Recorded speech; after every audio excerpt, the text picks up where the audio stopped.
Sa mga nagtatanong pala guys, paano mag-start sa Bigo Live? So, ang pinakauna nyo lang gagawin is maghanap kayo ng legit registered agency.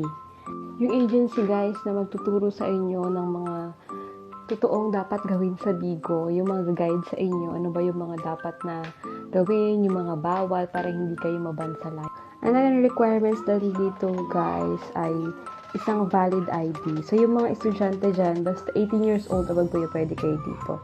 Kasi marami din tayong mga estudyante sa ating agency na nakakatulong talaga sa kanila kasi extra income din talaga yung pagka-live sa Bigo. At kung magkano naman guys, yung pwede mong sahurin dito sa Bigo, siguro masabi ko na 3,000 pataas. Depende sa galing natin at diskarte natin sa pagla-live. So, ang iba, sumasahod ng 4 digits, 5 digits, hanggang 6 digits. So, meron tayong mga host na magpapatunay na sumahod sila ng ganyang kalaki. Kaya kung mahilig kang kumanta, kung galing kang sumayaw, at mahilig kang tumugtog ng mga instruments, ano pang hinihintay mo? PM mo na lang kami dito sa aming Facebook account. See you!